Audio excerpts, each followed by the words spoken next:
शुरुआत में हम बहुत सारी नन्स को देखते हैं जो दरअसल वॉरियर नन्स है, यानी वो सिस्टर्स भी है और योद्धा भी, जो किसी खास चीज की शैतान से हिफाजत कर रही है, उससे लड़ने के लिए तैयार है। क्योंकि अगर शैतान हमारी दुनिया में आ गया और उसने वो चीज हासिल कर ली तो वो दुनिया को बर्बाद कर देगा। तो इसीलिए सारे वॉरियर नन्स दुनिया को बचाने के लिए शैतान और हमारे बीच डाल बनकर खड़ी है। अब ये सारी वॉरियर नन्स भाग रही थी, मगर इनकी एक नन जो काफी बहादुर थी अचानक गिर जाती है क्योंकि वो काफी जख्मी हो गई थी। इसलिए वो लोग उसे फौरन चर्च में लाते हैं और उसके जिस्म से एक डिवाइस को बाहर निकालती है जो बहुत ही पावरफुल ताकतवर थी, क्योंकि जिसमें लगाने से वो इंसान दीवार के आर पार भी जा सकता है, एक जगह से गायब होकर दूसरी जगह आ भी सकता है और अपने सामने वाले इंसान को चुटकी भर में बर्बाद भी कर सकता है। पर ये डिवाइस सिर्फ उस इंसान उस नन को ही लगाई जाती है जो इसके काबिल होती है, यानी जो इसकी ताकत का सही इस्तेमाल करे। अभी उस नन के जिस्म से डिवाइस को निकाल ही देती है क्योंकि उसकी हालत काफी खराब थी। वो काफी जख्मी होने की वजह से जल्द मरने वाली थी, पर उन्हें इस डिवाइस को बचाना है क्योंकि यही वो चीज है जिसे शैतान से बचाते आ रही है। वो लोग फिर डिवाइस को छुपाने के लिए एक लड़के की नाश में डाल देते हैं और हैरत जैसी डिवाइस उसके जिस्म में जाती है वो हिलने लगती है। अगले पल दोबारा से जिंदा हो गई थी। इस लड़की का नाम एवा था जो ऑर्फनेज में रहती थी, यानी अनाथ आश्रम में, जहाँ ऐसे बच्चों को रखा जाता है जिनका दुनिया में कोई नहीं होता, क्योंकि उसके माँ बाप की मौत हो गई थी। मगर जब वो 19 साल की हुई तो उसका वहाँ से जाने का टाइम आ गया, पर वहाँ की एक सिस्टर ने उसे जाने नहीं दिया, बल्कि एक इंजेक्शन लगाकर उसे जान से मार दिया था। वो जब ऑर्फनेज में थी तो चल नहीं सकती थी, पर अब डिवाइस उसके जिस्म में आने से वो चल भी पा रही थी, जिस वजह से वो काफी खुश थी। पर क्योंकि चर्च में खतरनाक लड़ाई चल रही थी, इसीलिए वो यहाँ के माहौल से बाहर निकलती है। बाहर आने पर उसकी मुलाकात एक चोर से होती है जो एवा को अपने साथियों से मिलवाता है, जो मिलकर छोटी मोटी चोरियां किया करते थे। यहाँ एवा को ख्याल आता है कि उस सिस्टर ने मुझे मारने की कोशिश की थी, जो हरकत वो और किसी बच्चे के साथ भी कर सकती है, इसीलिए वो बाकी बच्चों को बचाने के लिए दोबारा से ऑर्फनेज में जाती है। सिस्टर उस वक्त एक बच्चे को भी वो इंजेक्शन लगाकर मारने वाली थी, पर ठीक वक्त पर एवा वहाँ आकर उसे बचाने के लिए सिस्टर से लड़ने लगती है। अब इससे पहले कि सिस्टर उसे पलट कर मारती, वो गला घोटकर सिस्टर को जान से मार डालती। अब चर्च के फादर को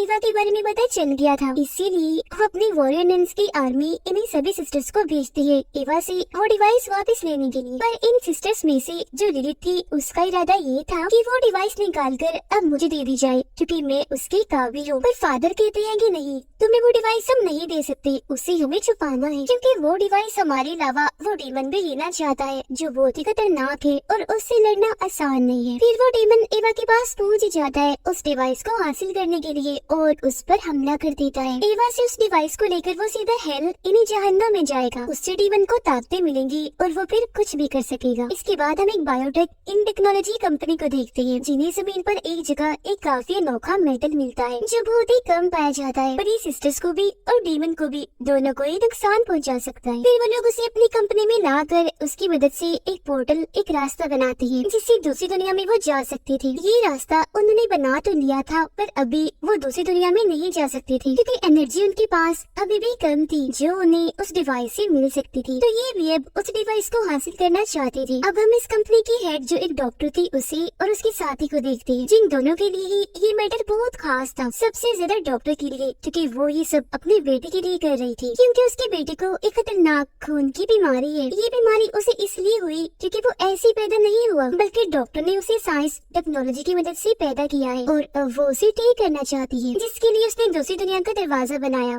उसका मानना है कि अगर मैं अपने बेटे को वहाँ भेज दूँ तो वो बिल्कुल ठीक हो जाएगा। वजह ये है कि वो दुनिया ही ऐसी है जो हर बीमारी का इलाज है और वहाँ कोई भी नहीं मरता।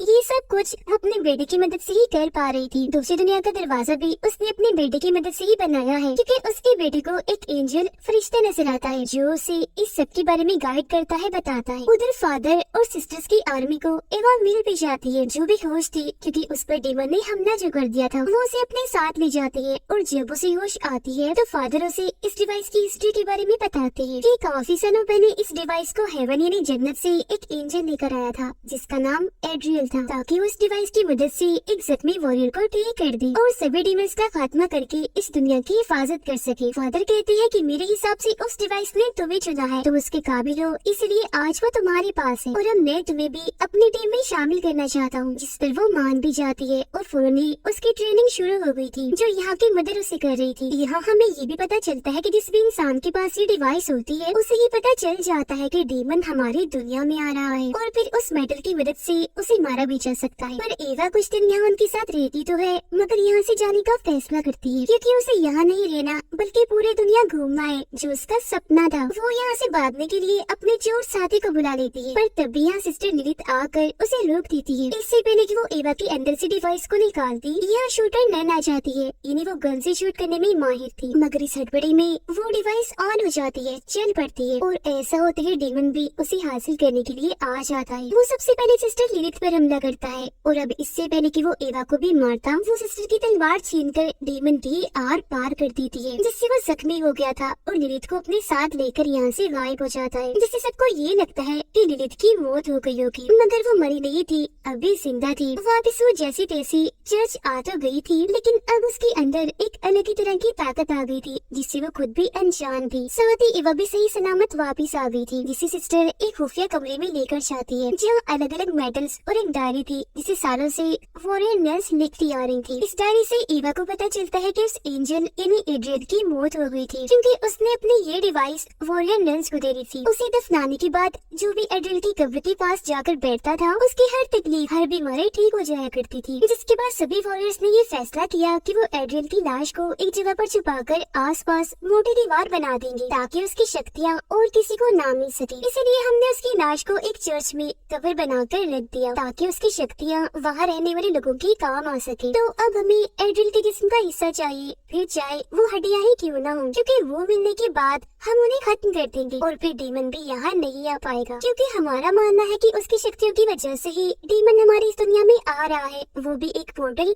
रास्ते के जरिए। तो अभी लोग फैसला करते हैं कि इस सब में हम डॉक्टर और उसके साथी की मदद लेंगे और एड्रियन की हड्डियों को हमने तबाह तो करना ही है तो हम उन्हें तबाह नहीं करेंगे बल्कि डॉक्टर को दे देंगे ताकि वो अपने बेटे का इलाज कर सके, जिसके लिए डॉक्टर मान भी जाती है और उसका साथी अगले ही पल चर्च आ जाता है ताकि वो एड्रियन की हड्डियों को हासिल कर सके। अब एवा जैसे उन हड्डियों को लेने के लिए जाती है तो उसे वहाँ उसकी हड्डियाँ नहीं बल्कि खुद एड्रियन मिलता है, वो भी बिल्कुल सही सलामत जो ना जाने कब से यहाँ फंसा हुआ था। इसके अलावा एवा को यहाँ ये बात भी पता चलती है कि एड्रियन कोई एंजल नहीं है बल्कि वो डीमन है और वो डिवाइस उसने एक एंजल से चुराई थी, इसी वजह से डीमंस उसके पीछे लगे हुए थे। तो उस डिवाइस को बचाने के लिए एड्रियन ने उसे शुरुआत वाली नन के अंदर डाल दिया, साथ ही बाकी सिस्टर्स को भी पकड़ कर वॉरियर नन्स बना दिया ताकि आने वाले डीमंस का मुकाबला करे, उन्हें रोके और खुद को फरिश्ता इसलिए बताया ताकि डीमन से सब उसे बचा ले। अब एड्रियन की सच्चाई उस वॉरियर नन को पता तो चल गई थी पर उसने किसी को भी नहीं बताया क्योंकि उसकी मौत हो गई थी। अब सारी सच्चाई जानने के बाद एवा उसे वो डिवाइस नहीं देना चाहती थी पर एड्रियन जबरदस्ती वो हासिल कर लेता है जिससे काफी तेज एनर्जी को हम चलते हुए देख पाते हैं जो दूसरी दुनिया की उस रास्ते में बनी थी जो डॉक्टर ने बनाया था। उसके बेटे को भी ये बात पता चल गई थी इसीलिए वो उस पोर्टल में जाने का फैसला करता है। अब वो तो चला जाता है पर उसकी मॉम नहीं जा पाती क्योंकि उन्हें उनका साथी रोक लेता है। तब तक वो रास्ता भी बंद हो गया था। अब बाकी वॉरियर नन्स और फादर भी एवा को बचाने के लिए यहाँ आ गई थी क्योंकि इन सब ने भी उस एनर्जी को महसूस कर लिया था और आखिरकार उसे बचाकर वो बाहर ले आते हैं। फिर जब एवा उन्हें एड्रियन की सच्चाई बताती है तो वो यकीन तो कर लेती है, साथ ही ये बात भी सामने आती है कि इतने वक्त से और कोई नहीं बल्कि फादर ही एड्रियन को जगाने की कोशिश कर रही थी, जो सुनकर सारी सिस्टर्स को काफी गुस्सा आता है। और अब क्योंकि एड्रियन जाग ही गया था तो वो अपनी डीमन आर्मी को कंट्रोल में करके सिस्टर्स पर हमला करवा देता है जिससे एक सिस्टर वहाँ से गायब हो गई थी। इसके बाद हम 2 महीने बाद का वक्त देखते हैं जहाँ एड्रियन के हमले के बाद एवा दूसरे शहर में आकर छुपी होती है, वो भी उसी सिस्टर के साथ जो गायब हो गई थी और अब ये दोनों एक ही बार में काम कर रही थी। एवा ने यहाँ काफी लोगों से दोस्ती भी कर ली थी और सबसे ज्यादा जिससे उसकी बनती थी वो एक लड़का था जो उसे अपने ग्रुप में शामिल होने का कहता है, जिस ग्रुप का काम ये था कि वो एड्रियन को रोकेंगे, उसका मुकाबला करेंगे और दुनिया की हिफाजत करेंगे। ये जानते ही एवा टाइम बर्बाद ना करते हुए फौरन उसके ग्रुप में शामिल हो जाती है। पर सिस्टर जो एवा की दोस्त थी, जिसके साथ वो रह रही थी, उसे कुछ भी ठीक नहीं लगता, इसीलिए वो एवा को इन चीजों से दूर रहने के लिए कहती है और ये भी कि तुम्हें अपनी शक्तियाँ ताकतें एड्रिल के खिलाफ इस्तेमाल करनी है, तो उनकी हिफाजत करो। इसके बाद बताया जाता है कि उन सारी वॉरियर नन्स को एड्रिल के लोगों ने मार दिया था, वो भी काफी बेरहमी से। बस मदर और सीनियर सिस्टर ही जिंदा बचे थे, क्योंकि जब ये सारा हादसा हुआ तो ये दोनों वहाँ नहीं थी, बल्कि ये मदर की एक खुफिया जगह पर छुपी हुई थी। अब इन दोनों को एक जगह से सिग्नल मिलता है वहाँ आने का, जिस बात से वो खुश हो जाती है, क्योंकि उन्हें लग रहा था कि जरूर ये सिग्नल वहाँ की सिस्टर ने दिया होगा, इसीलिए फौरन वहाँ चली जाती है। पर यहाँ आगे पता चलता है कि यहाँ की भी सारी सिस्टर्स को मार दिया गया है। पर वो ये सोच रही थी कि अगर सारी सिस्टर्स मारी गई है तो हमें सिग्नल किसने भेजा था। इस बारे में वो खोज कर ही रही थी कि तभी उनकी मुलाकात एक औरत से होती है जो एक स्टूडेंट थी और सिस्टर बन रही थी। साथ ही वो बताती है कि मैं यहाँ एक मकसद के लिए आई, पर वो बात राज है जो मैं किसी को भी नहीं बताऊंगी सिवाय वॉरियर नन्स के, क्योंकि इस चीज की मैंने कसम खाई है। उधर एड्रिल डॉक्टर के साथी को अपने साथ शामिल कर लेता है, जिसे अब वो गॉड का नहीं बल्कि एड्रिल का मानने वाला बन गया था, जो एक डीमन है। जबकि डॉक्टर तो अपनी सारी मेहनत उस पोर्टल को ही खोलने में लगा रही है, इसमें कुछ हद तक उसे कामयाबी भी मिल चुकी थी। अब डॉक्टर से मिलने सिस्टर लिलिथ आती है, क्योंकि वो उसे अपना जिस्म चेक करवाना चाहती थी, जो धीरे धीरे बदल रहा था। उसकी जिल्द पर एक अजीब सी नई जिल्द आ रही थी, जिसे डॉक्टर भी समझ नहीं पाती, इसलिए वो उस पर अपना एक्सपेरिमेंट तजुर्बा करने लगती है। वो पोर्टल के जरिए लिलिथ को अंदर तो भेजती है, पर पोर्टल उसे वापस गिरा देता है। पर यहाँ उस जिल्द पर एक तस्वीर बनी हुई थी, इसे समझने के लिए डॉक्टर उसे अपने कंप्यूटर में डालती है, जिसमें एक औरत का चेहरा बना हुआ था, पर ये कौन थी डॉक्टर नहीं समझ पाती। अब लिलिथ को लगने लगता है कि ये डॉक्टर मेरी मदद नहीं कर पाएगी, तो अब मदद के लिए वो जाती है एड्रिल के पास, जो उसकी मदद तो नहीं करता पर उसे अपने कंट्रोल में कर लेता है, ताकि लिलिथ मेरी तरफ ही रहे। जो चीज काम कर भी जाती है, क्योंकि लिलिथ उसकी तरफ हो गई थी। इसके अलावा वो उसे काफी सारी शक्ति भी देता है, जिसकी मदद से अब वो सारे डीमंस को देख पा रही थी। अब हम जानते हैं कि डॉक्टर का साथी एड्रिल के साथ मिल गया है, जो उस पर इतना भरोसा करती थी, पर उसने इस भरोसे का फायदा उठाकर एड्रिल की मदद की, उसे एक बिल्डिंग और बहुत सारे हथियार बनाकर दिए, ताकि उस बिल्डिंग में